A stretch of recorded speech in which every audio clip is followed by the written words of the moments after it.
All right, everybody, I am back with a brand new DC update for you guys. And this one is going to be chock full of all kinds of information. I have plenty of pictures to share with you guys, but the biggest news today is I have seen the full Blue Beetle trailer, and I'm going to give you my thoughts on that trailer, but that's going to come at the very end. I was able to see it about an hour ago. The full trailer is floating around there, but I don't think it has officially been released by, the studio. But I have seen it, and I'm going to give you my thoughts on it here at the end.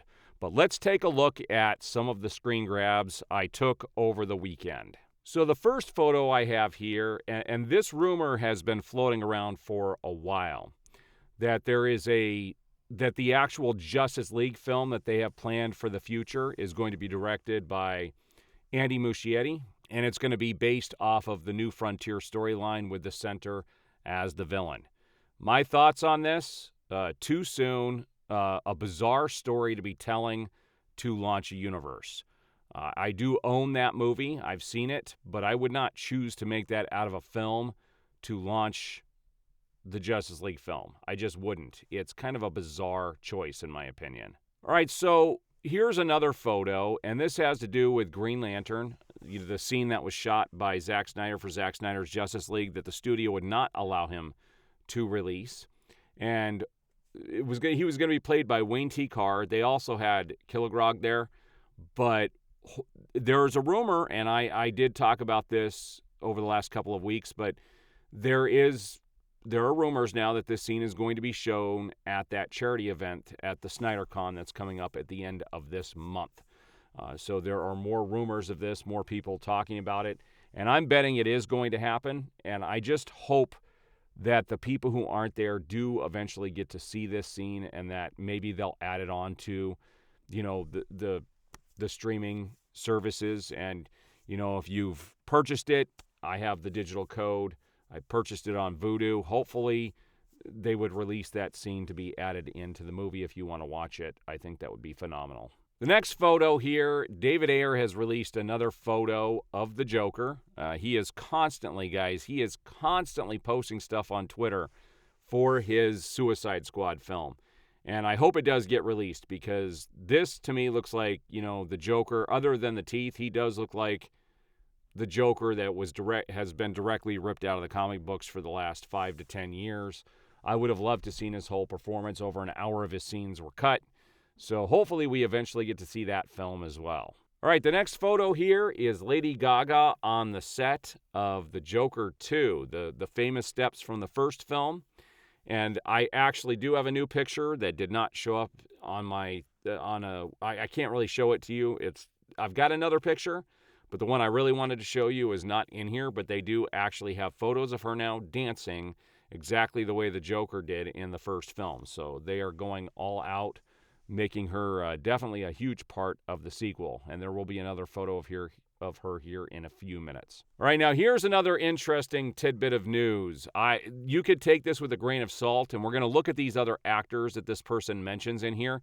But they're saying that Austin Butler is reportedly in negotiations to play the Man of Steel in James Gunn's upcoming Superman Legacy film. Personally not a fan of the look.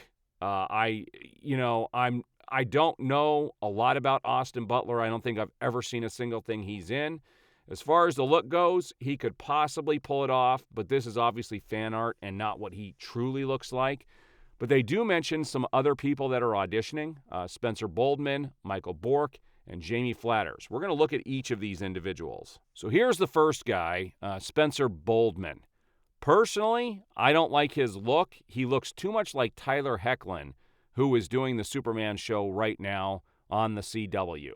So I'm not a fan, particularly of that look. I think the way the face structure is, he looks kind of like a smaller individual, not the squared off face that I would expect with Superman. And that's my one complaint with Tyler Hoechlin too. He doesn't have really a squared off face. It's more of a rounded, smaller face. Let's take a look at Mitchell Bork. So this guy, I don't see him at all in that role. His look to me is not Clark Kent Superman at all.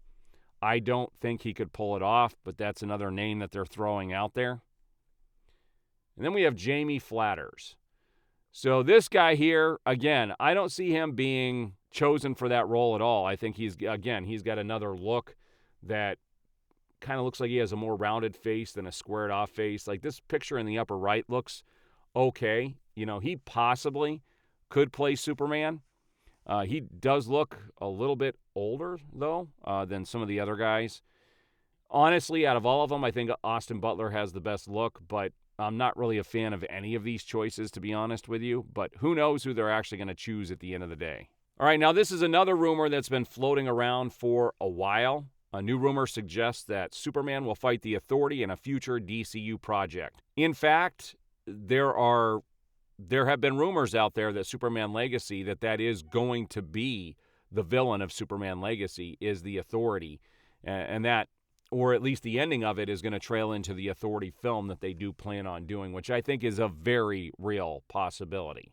Now, this was an interesting article that was posted by Screen Rant. It says, Batman the Brave and the Bold has the potential to become its own sub-universe within the grander DC universe being formed, but will it be too much? If DC's Batman reboot creates another Bat universe, it'll be too much. Okay, these are people looking for clicks. I will tell you that right now. Obviously, with the Brave and the Bold, they do plan on having a huge Batman universe unlike anything we've ever seen, with a bunch of different characters. So the Batman, or the Bat family, will have been around forever. They're introducing his son, Damian, which would be way later on in his career as Batman. So, yeah, they're going to have a whole universe just for Batman with that. But they've also got the Batman, Matt Reeves' version of the Batman going on as well. They're doing the TV show with the Penguin that's being filmed right now, and you've got the Batman 2 coming out here in a couple of years. So, yeah, they're going to have two different franchises, but I don't think it's too much. In fact, I don't think the audience is as dumb as some of these studios think when it comes to these characters. I think they're going to be ultra confused that they're completely changing the universe once they do switch everything over from whatever happens in The Flash. But stuff like this, I don't think the audiences are going to be confused by this at all. There will just be different versions of Batman out there playing at the same time. I don't think that's a big deal at all. Now, here's another one that I think could possibly be true. It said, and this is a rumor, that the Red Hood and Ra's al Ghul are said to make an appearance in upcoming DCU movie, The Brave and the Bold. I do believe that could be a possibility if this world is fleshed out. Obviously, these characters would be involved. If we're going the Damian route, then Red Hood will be around. So this is a very real possibility. And then here is another picture of Harley Quinn and the Joker on the set of The Joker 2. So there, like I said, there was a third photo that for some reason did not show up in my photos, so I will not be able to show that to you. Maybe it's popped in by now. We'll see here in a minute. All right, so that other photo did not make it in there, but it was pretty cool. She was dancing on the stairs as Harley Quinn, just like the Joker did in the first Joker film. All right, now, first of all, I disappeared over the weekend. I don't like it when it's April 1st. There were lots of reasons why I didn't show up on the weekend. First and foremost, I do not like tricking people doing stupid posts like on April 1st. There was one particular YouTuber out there who was doing some very clickbaitish titles just to get people to watch his videos taking advantage of April 1st. I'm not going to do that. I'm not going to lie to you guys just to get clicks. I think that's ridiculous. I have no respect for people who do that. If it's a joke and it's funny, yeah, but these people were passing these on as actual stories, and it's not cool. I would never do that to the fan base, especially with as divided as it is now. I don't want any more of that division in there created just because it's something like April 1st. I also threw my back out on Friday and could almost not even walk at all over the weekend, and I'm finally now to where I can stand up like normal. So I just took a break over the weekend. I said I'll let the first fly by, and I'll do my update on Monday because I knew Blue Beetle was the trailer was going to get released, and I figured I'd do one big update, so here it is. All right, so let's talk about Blue Beetle. Here are my thoughts on the trailer. First of all, you get a good sense of what what's happening and how he becomes Blue Beetle. I mean, they actually show you in the trailer how he becomes Blue Beetle. I think it's too much. I don't think they need to go that deep into the story. And keep in mind that this was going to be an HBO Max film. It was not originally going to be released at the theaters, but because it's got a diverse cast and you can see that they're putting money into the special effects, they decided to release it theatrically. Now, here was the best thing about the trailer. The special effects look phenomenal. There's one scene where he actually goes through a bus and cuts it in half, and you can see the bus melting on the sides and everything. It looks really good. The suit looks amazing. There's some really neat shots in the trailer. The special effects, they really spent a lot of time and effort on the special effects to make the look amazing. But here's the bad part of the trailer. This looks like a straight-up comedy. It looks like an Ant-Man ripoff. That's totally the vibe I got from this, is what you would have expected to see in the first Ant-Man film.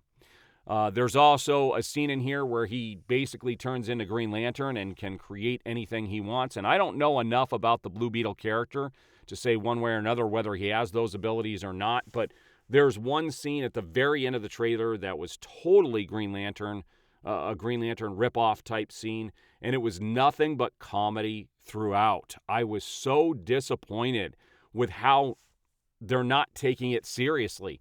And this is my fear with the DCU going forward. And James Gunn has said that movies like Blue Beetle take place, off to the side that could totally fit in the DCU. He said that Aquaman 2 could totally fit in there because they're taking place after The Flash, because they're going to have to explain why all of a sudden all the characters change. And he said that these two movies could very well fit into the DCU. And we've heard Jason Momoa talk about all of the humor that they're going to be adding into Aquaman 2.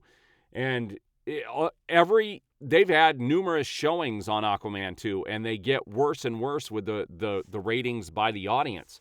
So my fear is that they're going to turn this into the MCU 2.0. I really have that fear that it's going to be nothing other than jokes throughout, like the last couple of Thor films. I'm not looking forward to that. I liked the serious nature of what we had. I wish they would take these characters seriously. I definitely don't want Batman and Superman in a comedic type world. I want those characters to be taken seriously. And there was no reason why they couldn't do that with Blue Beetle, but they've turned it into a comedy. I think they're hoping to target teenagers and, the Latino crowd. But we'll see what happens. I mean, I'm going to go see it because I'm going to review it for my channel, but they're going to get just one viewing. Also, the ticket sales for Guardians of the Galaxy 3 went on sale today, which is a shame because I am not supporting that film at all. I'm not going to support anything James Gunn does until I see that he's got something worthy of watching. And I really enjoyed the first film. Thought the second film was okay.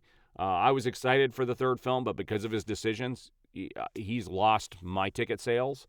And I'm sure I'm not the only one. So there's definitely, his decisions over at DC are definitely going to affect the sales for the MCU, which is too bad, because I feel sorry for all the people involved with these films that his decisions are ruining these movies. All right, so what are your guys' thoughts? Have you seen the Blue Beetle trailer? After you've seen it, please come back to my video, make comments. I'd love to see what everyone else thought of the trailer.